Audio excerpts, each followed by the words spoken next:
மீடியாவில் ரொம்ப இம்பார்ட்டண்ட் இல்லையா? இன்றைக்கும் வந்து நம்ம கதைகள்லாம் எப்படி எழுதுகிறோம், யாருக்காக எழுதுகிறோம், யார் எழுதுகிறாங்க, அது எல்லாமே இருக்குல்ல.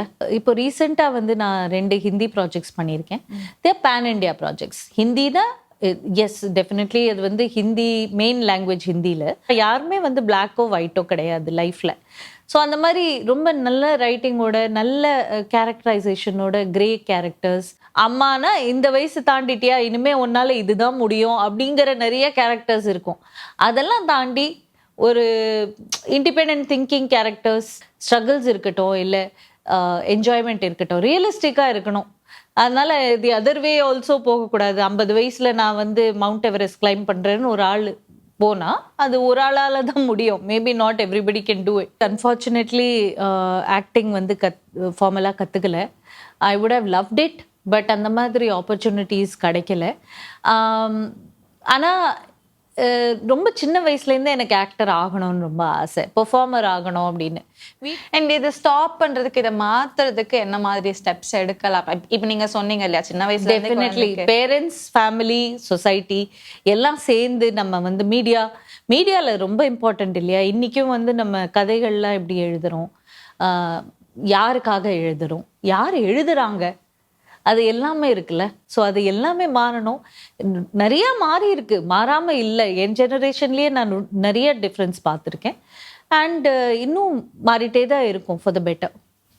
ஓகே, நீங்கள் நடுவில் பேசும்போது எனக்கு இது பண்ணணும், அதை எக்ஸ்ப்ளோர் பண்ணணும், ஒரே மாதிரி ட்ராவல் பண்ணிட்டு இருக்க மாதிரி இருக்குது அப்படின்ட்டு சொன்னீங்க இல்லையா?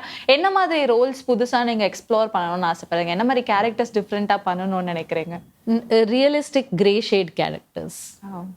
அண்ட் இப்போ ரீசெண்டாக வந்து நான் 2 ஹிந்தி ப்ராஜெக்ட்ஸ் பண்ணியிருக்கேன்.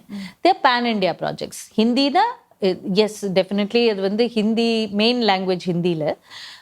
பட் அது pan India stories, pan India projects. And grey ஷேட்ஸாக இருக்கும் characters. Because we are all grey இல்லையா? யாருமே வந்து பிளாக்கோ ஒயிட்டோ கிடையாது லைஃப்பில். ஸோ அந்த மாதிரி ரொம்ப நல்ல ரைட்டிங்கோட, நல்ல கேரக்டரைசேஷனோட, கிரே கேரக்டர்ஸ், ஏஜிசம் இல்லாமல், அம்மானா இந்த வயசு தாண்டிட்டியா, இனிமே உன்னால இதுதான் முடியும் அப்படிங்கிற நிறைய கேரக்டர்ஸ் இருக்கும்.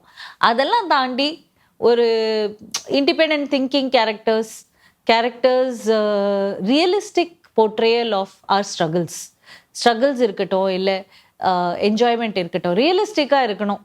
அதனால தி அதர் வே ஆல்சோ போகக்கூடாது. 50 வயசுல நான் வந்து மவுண்ட் எவரெஸ்ட் கிளைம் பண்றேன்னு ஒரு ஆள் போனா அது ஒரு ஆளால தான் முடியும். Maybe not everybody can do it. So there has to be a lot of realism in the roles and a lot of grey shades. That will be very interesting. Very nice. நீங்கள் இவ்வளோ explore பண்ணணுன்ட்டு ஆசைப்பட்றீங்க. இதுக்கு முன்னாடியும் நிறைய perform பண்ணியிருக்கீங்க. And அதுவும் ரொம்ப பெரிய பெரிய டைரக்டர்ஸ் கூட ரொம்ப இம்பார்ட்டண்ட்டான ஃபிலிம்ஸ் பண்ணியிருக்கீங்க.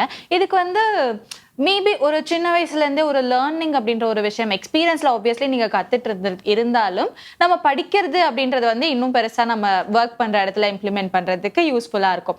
ஆக்சுவலி நீங்கள் ஆக்டிங் அப்படின்றத வந்து கற்றுக்கிட்டு தான் வந்தீங்களா, இல்லை ஜஸ்ட் பிகாஸ் நான் வந்து ஆசைப்படுறேன் அப்படின்றதுல நீங்கள் அப்படியே ட்ரை பண்ணதில் இது கிடைச்ச விஷயமா? What you were actually before coming in to media அப்படின்றத பற்றி சொல்லுங்கள் மேம். இல்லை, நான் வந்து அன்ஃபார்ச்சுனேட்லி ஆக்டிங் வந்து ஃபார்மலாக கற்றுக்கல. I would have loved it. But அந்த மாதிரி ஆப்பர்ச்சுனிட்டிஸ் கிடைக்கல.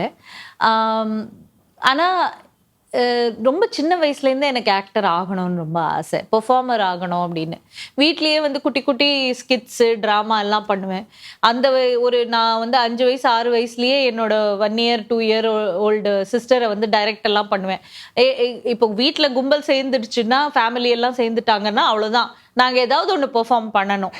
அதனால ஏதோ ஒன்று எங்கேயோ பார்த்துருப்பேன், ஏதோ ஒரு படத்தில் ஒரு சீன் பார்த்துருப்பேன். அது என் தங்கைக்கு ஒன்றும் தெரியவும் தெரியாது. என்னமோ பண்ணுவாங்க, நானும் என்னமோ பண்ணுவேன், எல்லாரும் கை தட்டுவாங்க, ஓகே நம்ம ஏதோ ஒன்று டீசெண்டாக பண்ணியிருக்கோம் அப்படின்ற ஒரு ஃபீலிங் தான்.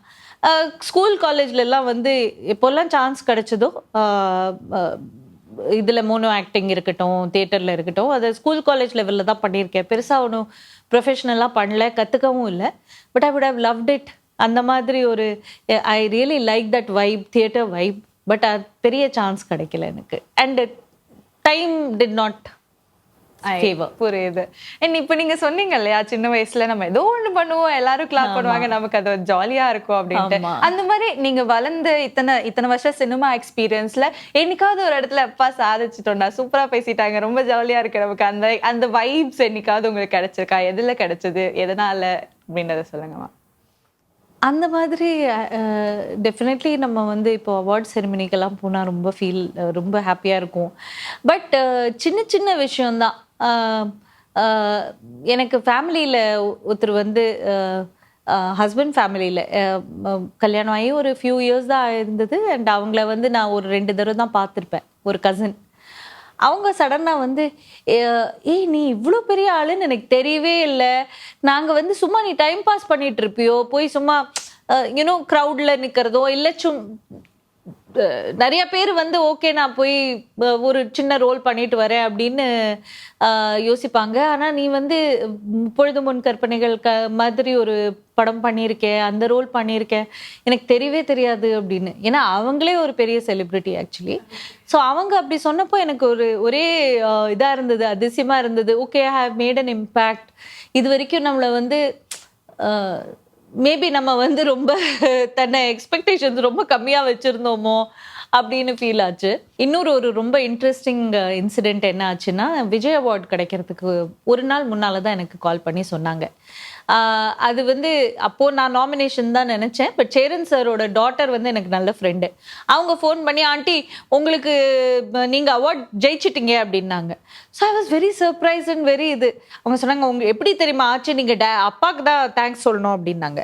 ஏன் என்ன ஆச்சு, கதை என்ன அப்படின்னு சொன்னால், ஆக்சுவலி அந்த அவார்டுக்கு வந்து நாமினேஷனில் பெரிய பெரிய ஆளெல்லாம் இருந்தாங்க. சரண்யா மேம் 2 படத்துக்கு இருந்தாங்க, ஊர்வஷி மேம் இருந்தாங்க, நந்திதா தாஸ் இருந்தாங்க, ராதிகா ஆப்தே.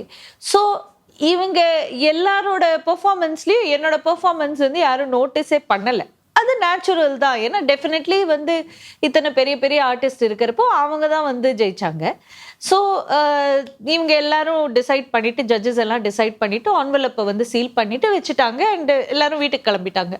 சேரன் சார் வந்து வீட்டில் போய் பெல் அடித்த உடனே அவங்க ஒய்ஃப் வந்து அழுதுகிட்டே கதவை திறந்தாங்களாம். ஏன்பா எதுக்கு அழற அப்படின்னு கேட்டப்போ, இல்லை நான் அழலை, அனுபமா வந்து அந்த கண்கள் நீயே பார்த்துட்டு இருந்தேன், அவளோட சீன் வந்துச்சு, ரொம்ப நல்லா பண்ணியிருக்கா அப்படின்னு சொல்லியிருக்காங்க. ஸோ உடனே அவருக்கு என்ன தோணுச்சுன்னு தெரியல, he immediately turn the car around. எல்லா ஜட்ஜஸையும் மறுபடியும் கூப்பிட்டாராம். எல்லா ஜட்ஜஸும் மறுபடியும் என்னோட சீனை பார்க்க வச்சிருக்காரு.